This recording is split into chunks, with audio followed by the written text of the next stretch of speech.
আগাম সতর্কতা ছাড়াই বাঁধ খুলে দিয়ে ভারত বাংলাদেশের মানুষের সাথে অমানবিকতার পরিচয় দিয়েছে বলে মন্তব্য করেন তথ্য উপদেষ্টা নাহিদ ইসলাম। এই বন্যায় ফেনী, নোয়াখালী, কুমিল্লা প্লাবিত হলেও ঝুঁকিতে আছে আশপাশ। পরে পানি সম্পদ উপদেষ্টা রিজওয়ানা হাসান জানান, সর্বোচ্চ গুরুত্ব দিয়ে বন্যা পরিস্থিতি মোকাবেলার চেষ্টা।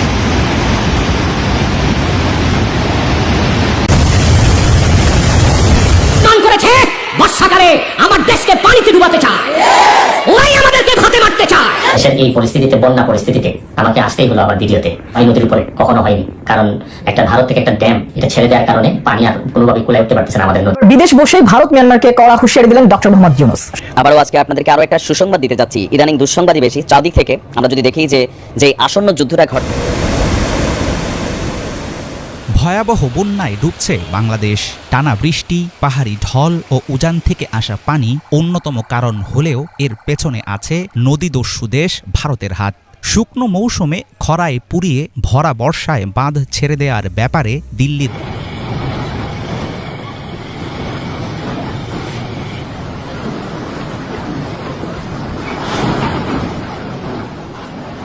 ভারত সরকার ইতিমধ্যে সবগুলো বাঁধ খুলে দিয়েছে। আর খুলে দেওয়ার ফলে বাংলাদেশে কয়েকটি ডিস্ট্রিক্ট এবং জেলা ইতিমধ্যে জলে ভরে গেছে, আপনারা দেখতে পারতেছেন। এই হচ্ছে ভারত বাংলাদেশের ভালোবাসাবাসী। বিগত দিনে যে যত পরিমাণে নিছিল তত পরিমাণে এখন নিতে পারতেছে না। শুধুমাত্র একটা জিনিস বন্ধ করে দেওয়া হয়েছে, তার জন্যই এই তার ভালোবাসার নমুনা।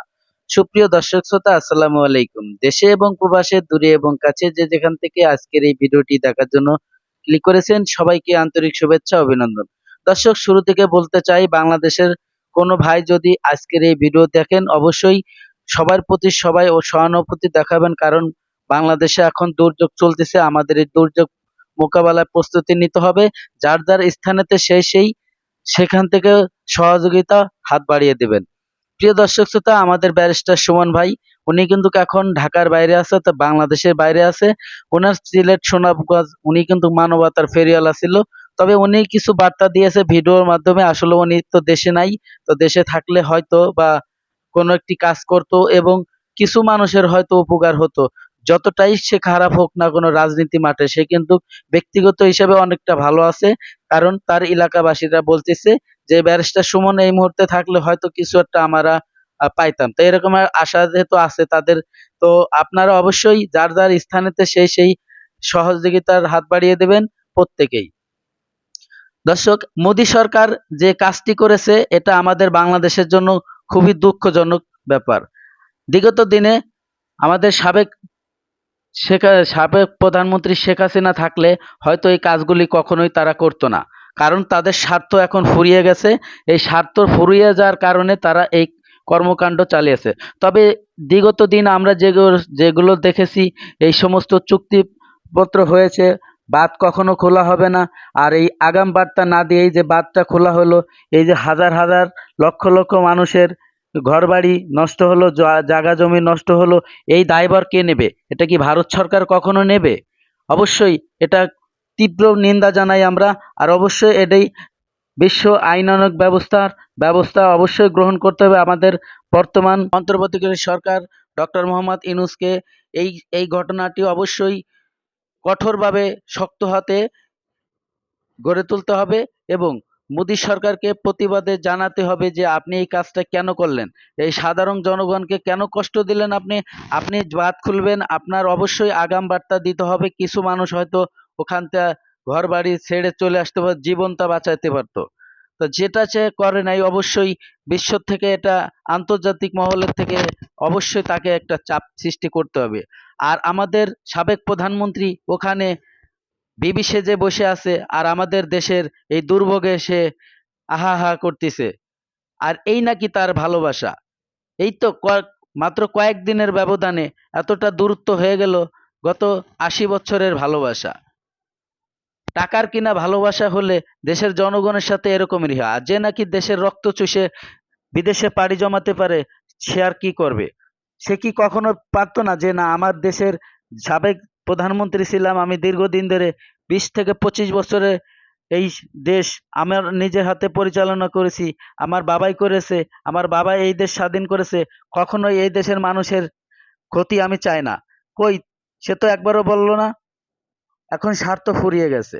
স্বার্থ ফুরিয়ে যাওয়ার কারণে আমাদের সাধারণ জনগণকে এভাবে কষ্ট দিচ্ছে। দর্শক, এই ভিডিওর মাধ্যমে আমি তীব্র প্রতিবাদ করতেছি এবং নিন্দা জানাচ্ছি।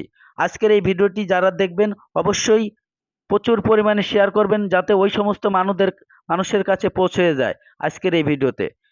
তো দর্শক, আমাদের এই ভিডিওতে ব্যারিস্টার সুমন ভাই তীব্র নিন্দা জানাচ্ছে। কি কথা বলছে আমাদের ইনায়েতুল্লাহ আব্বাসী, তিনি কি কথা বলেছে, এবং এই কথাগুলো অবশ্যই আমাদের ডক্টর মোহাম্মদ ইউনূস স্যারের যে কথা বলছে বর্তমান সরকার, তো এই কথাগুলো চলুন আমরা শুনি।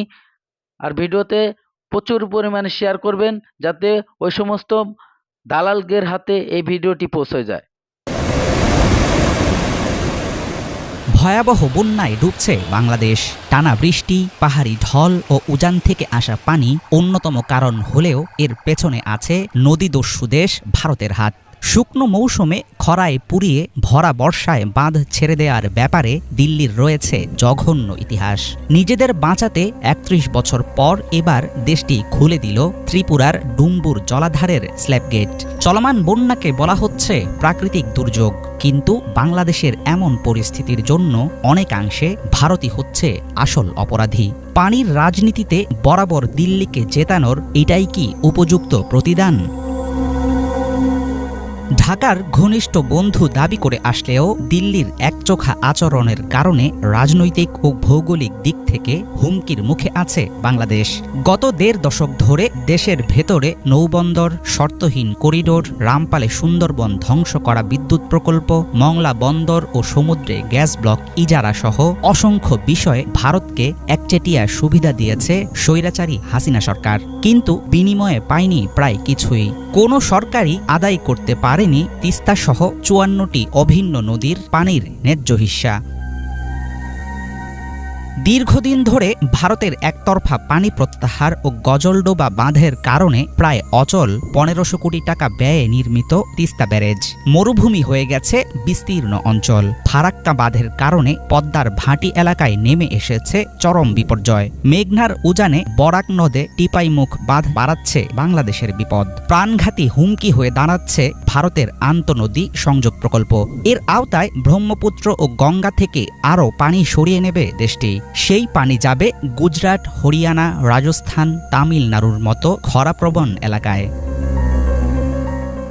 এক বা একাধিক দেশের সীমান্ত অতিক্রম করে প্রবাহিত নদীকে বলা হয় আন্তঃসীমান্ত নদী। এমন নদীর পানি বণ্টনে রয়েছে আন্তর্জাতিক আইন ও নানা রকম বিধিনিষেধ, যার মধ্যে উল্লেখযোগ্য ১৯৬৬ সালের আমাদেরকে আগাম সতর্ক করা হয়েছিল কিনা, ভবিষ্যতে এই ধরনের পরিস্থিতি এড়াতে রাষ্ট্রগুলো কিভাবে কাজ করতে পারে, কি সুনির্দিষ্ট পদক্ষেপ নিতে পারে।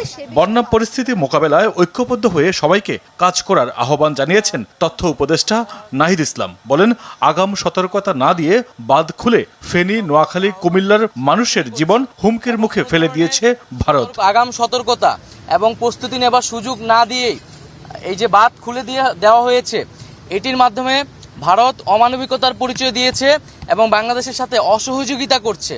আমরা আহ্বান করব, আমরা আশা করব দ্রুত সময়ের মধ্যে ভারত বাংলাদেশের জনগণ বিরোধী এ ধরনের নীতি থেকে সরে আসবে। ব্যবসায়ীদের প্রতি বিশেষ আহ্বান থাকবে যাতে তারা এখানে মানবিক দৃষ্টিকোণ থেকে এগিয়ে আসে।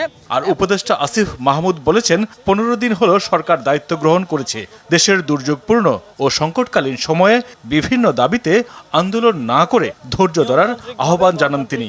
আপনাদের যে আন্দোলনের অধিকার সেটা আপনারা করবেন, তবে এই দুর্যোগপূর্ণ এবং সংকটকালীন মুহূর্তে সব পক্ষের প্রতি আহ্বান থাকবে এই ধৈর্য ধরে আমাদের অপেক্ষা করার, এবং আমরা সবারই দাবি শুনব। জাতীয় ঐক্যের আহ্বান আমরা সরকারের পক্ষ থেকে করছি। সকল পক্ষকে এগিয়ে আসতে হবে এবং এই দুর্যোগপূর্ণ পরিস্থিতি মোকাবেলায় আমাদেরকে একসাথে কাজ করতে হবে। দ্রুত সময়ের মধ্যে ভারত বাংলাদেশের জনবিরোধী সকল নীতি থেকে সরে আসবে বলে মনে করেন অন্তর্বর্তীকালীন সরকার। মাইদুর রহমান রুবেল, RTV, ঢাকা। প্রিয় দর্শক, ধৈর্য সহকারে যারা আমার এই ভিডিও ক্লিপটা দেখেছেন, আর হয়তোবা আপনাদের ভালো লেগেছে, আর যদি ভালো লেগে থাকে অবশ্যই আপনার মূল্যবান মতামত কমেন্ট বক্সে কমেন্ট করে জানাবেন এবং ভিডিওটি যদি ভালো লাগে, চ্যানেলটিকে যদি সাবস্ক্রাইব করতে মন চায়, অবশ্যই সাবস্ক্রাইব করে রাখবেন পরবর্তী ভিডিও পাওয়ার জন্য। দর্শক, আজকের মতো ভিডিও থেকে বিদায় নেব। সবাই ভালো থাকবেন, সুস্থ থাকবেন। আল্লাহ হাফেজ।